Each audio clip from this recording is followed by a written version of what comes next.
So we'll be looking through the final deliverable and basically just seeing kind of what the process was going into it and seeing kind of how the video evolved over different prompts. So let's just look at the final deliverable that we have. Discover a cleaner that's plant-based with no harsh chemicals. See the natural power in action, leaving surfaces visibly clean and sparkling.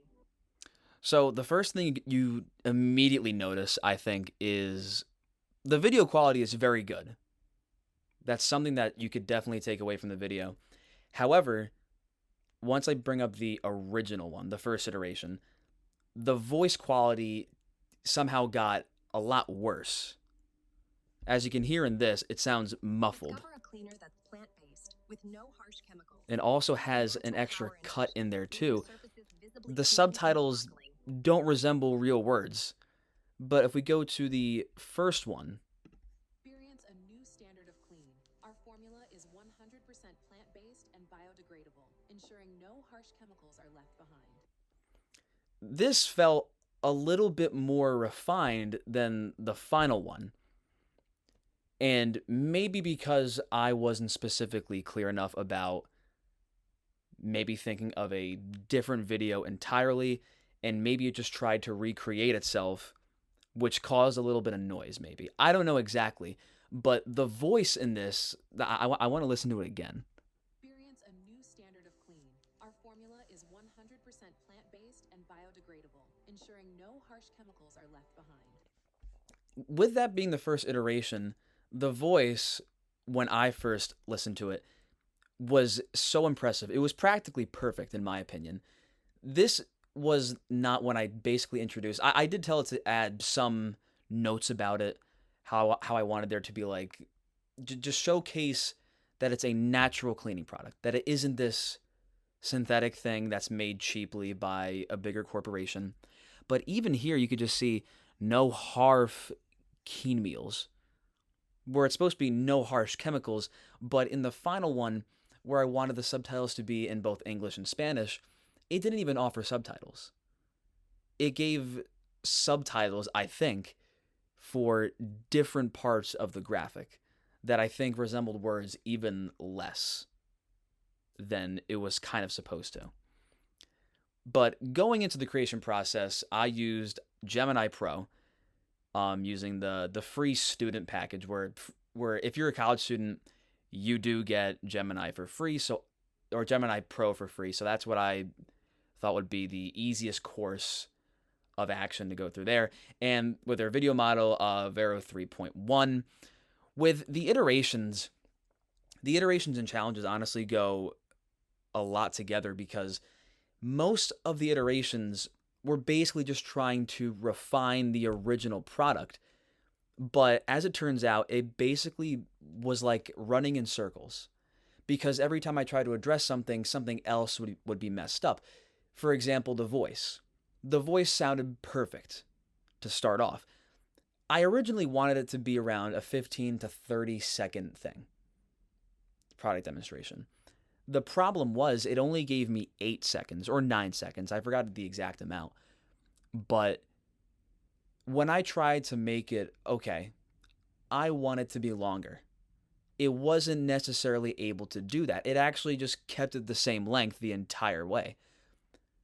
But in my head, I'm thinking, okay, if I didn't specify it to go 9 seconds, it can go as long as it needs to, given a reasonable amount of time. That's what basically confused me the most. And especially that it kind of kept the same script. I didn't give it a script, I kind of gave it free range on what it was going to say. But maybe for next time, that could have been a little bit more helpful to give it a script that kind of forces it to go a specific length of 15 to 30 seconds instead of just being right under 10 seconds.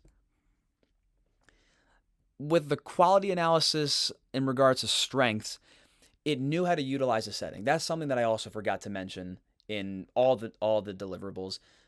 The video quality looks great.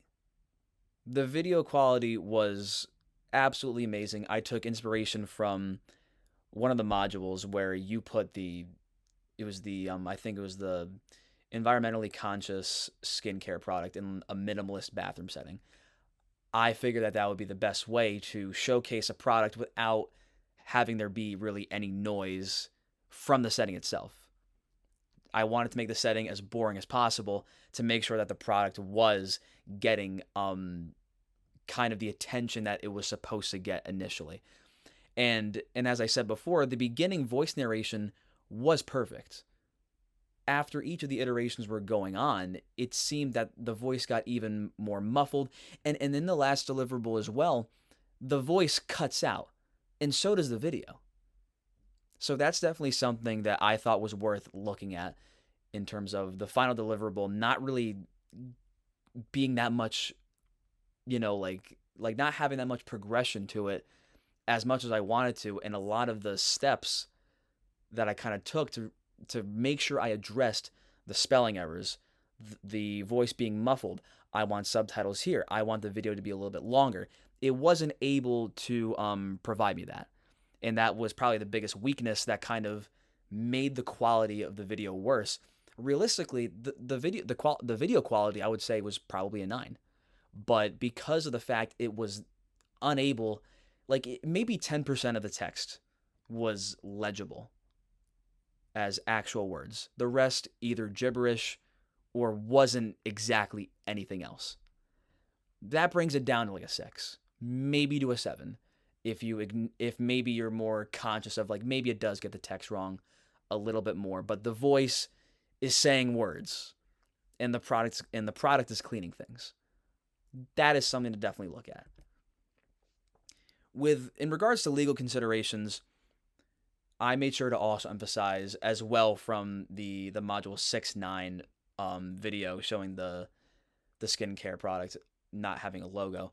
I did also want to make that as well, knowing that it could create something that might resemble an existing product.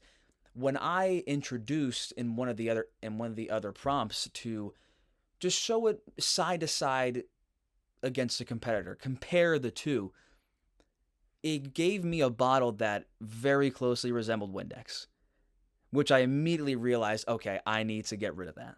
I need to make sure, do not include that as a competitor. I don't want actual logos. I just want, what I could have done, I could have just label it as competitor brand.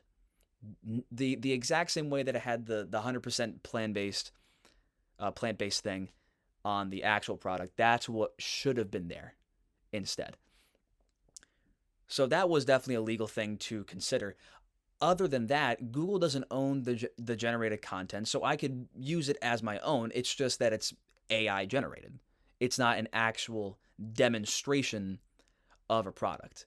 So for it to not be considered deceiving marketing or deceptive marketing, it needs to be realized and it needs to be transparent that this is AI generated content. This only depicts fictionally what this product can do.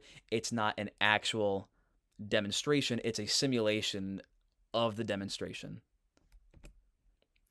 And in regards to the business case, this actually is a very efficient way to get a demo of the demonstration. It's a very cost-effective way. The way that it was only, it cost, I think, about it was less than $30 in terms of literal cost to make the video. The prompting was fractions of $1. It was a couple cents because I forgot exactly what Gemini was talking about when it was talking about the cost of the prompt, the tokens, one, for every million words or something like that, equaling $1. It was a very low price to even get the prompts out. If this was going to be at around the 15-second mark, it would have been about $45 in actual API cost. For the pro people, for the pro students, this was free. So very cost effective. You don't need an entire camera crew, the entire product being made by manufacturers to get this to work. So it gives you this free range of rapid prototyping that you could just push these things out. You can see what works, what doesn't work exactly. What do you want the narrator to say? What do you want the product to be doing in the actual video? So it's also pitching these non-binding concepts to the clients that are going to be watching this and saying, okay, does this shot make me not want to buy the product? Or does this this is compared to this brand. What's the narrator saying that's making this brand that's being advertised to us better than the competitor? Because maybe somebody has a Windex and maybe they're looking for a different product because they don't like the synthetic smell. Maybe this one that has 100% plant-based ingredients is a better fit for them. But how does it get presented in the actual demonstration?